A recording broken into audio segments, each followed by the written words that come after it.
Déjà, avant de répondre à votre question, j'aimerais remercier au nom du gouvernement du Sénégal le TRAS pour nous avoir invités à participer à cette rencontre de réflexion qui porte sur la bonne gouvernance foncière et la souveraineté alimentaire. Et parler de la bonne gouvernance foncière et de la souveraineté alimentaire, c'est parler de la sécurisation des ressources foncières pour les paysans.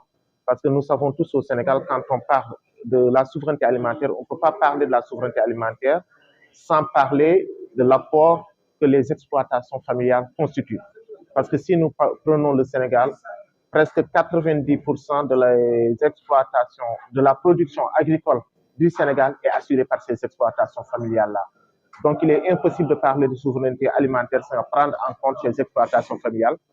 Et donc, pour ces exploitations, leur outil de base, c'est le foncier. Donc, il est important que leur outil de base, leur ressources productives de base soient sécurisées par elles-mêmes. Mais quand on parle de sécurisation des ressources productives de base des exploitations familiales, cela signifie pour nous, c'est venir à ces genres de rencontres, discuter avec eux, réfléchir avec eux pour prendre en compte leurs propositions et voir avec les orientations politiques de l'État comment aller vers un consensus qui puisse nous permettre d'aller vers une réforme foncière.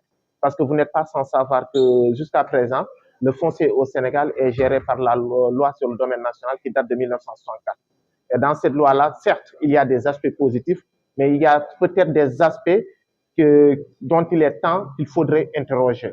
Et cela est d'autant plus nécessaire que le gouvernement qui était là avait initié, le régime qui était là avait initié des réflexions qui avaient abouti à la production d'un document de politique foncière.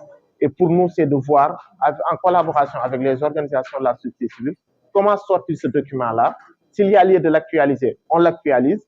S'il est à jour, on part de ce document-là pour discuter avec tout le monde pour aller vers une réforme foncière, vers une législation foncière. Parce que nous sommes tous, s'il y a une chose sur laquelle, aussi bien l'État que les organisations de la société civile, que les producteurs, sur lesquels nous sommes tous d'accord, c'est qu'il est important d'aller vers une réforme foncière. Mais on parle d'une réforme foncière qui soit inclusive, qui soit transparente et qui s'inscrive dans la durabilité et la gestion durable des ressources naturelles.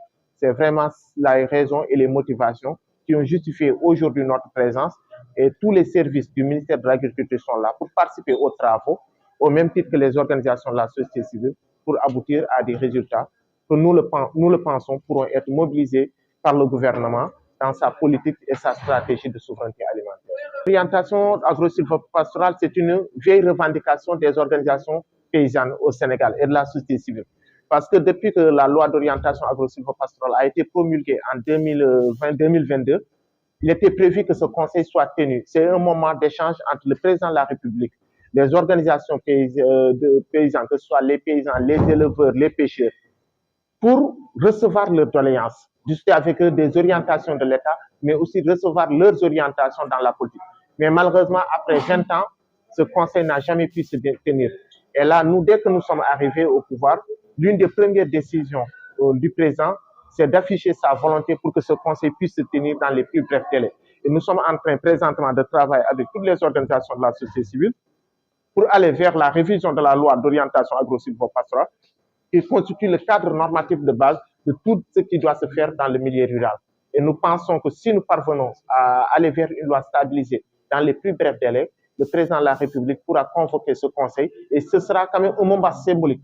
Parce que autant le président reçoit tous les métiers du Sénégal, les enseignants, les médecins, les pharmaciens, il est tout à fait normal aussi qu'on donne une place prépondérante à ceux qui constituent la mamelle du Sénégal, à savoir les acteurs du secteur primaire. Et ces acteurs du secteur primaire, le conseil constitue un moment où ils peuvent échanger directement avec le président sans intermédiaire, écouter le président, comprendre quelles sont ses orientations, mais aussi c'est le moment pour eux de remettre et de transmettre au président toutes leurs préoccupations pour que l'État puisse s'atteler à les régler. Et il est quelque chose d'important et qui est prévu dans notre dispositif. Et c'est pourquoi nous travaillons pour que ce conseil puisse se tenir dans les plus brefs délais et nous espérons qu'il pourra se tenir avant la fin de l'année civile en cours.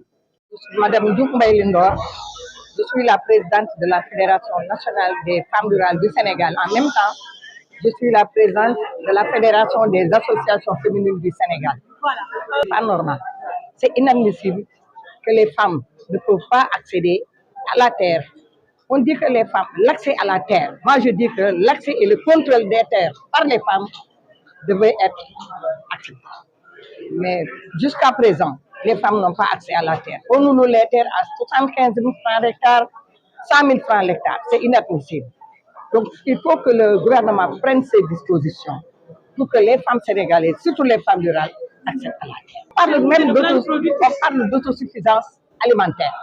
Le Sénégal ne peut pas être autosuffisant sans pour autant que les femmes rurales soient dotées de terres, du matériel agricole, des semences et de l'engrais. Les femmes étaient dotées de tout ce que je viens de parler. Le Sénégal non seulement sera autosuffisant, mais ça va permettre à l'État de lutter contre l'immigration clandestine et l'exode rural de nos enfants. Il y a des terres, on va aider nos enfants. Mais si pour le monde rural, la femme ne peut pas accéder à la terre, ne peut pas hériter aussi de la terre. Je dis pourquoi ils disent que la femme ne peut pas quitter le domicile de son papa, rejoindre le domicile conjugal. Si son papa meurt, elle hérite de la terre. Une fois que son mari meurt, elle hérite de la terre. Si on suit les femmes, les femmes vont gérer toutes les terres sénégalaises. Moi, je dis que ça, c'est pas bien même. Pas que le mari meurt. C'est pas la femme qui hérite de la terre, c'est son enfant. Si cet enfant-là est un garçon, alors s'il a une femme, c'est la femme et ses enfants qui vont hériter de cette terre-là. Alors la femme rurale va aller derrière et n'a plus aucune terre à gérer. Même pas un hectare, un lopin de terre à gérer.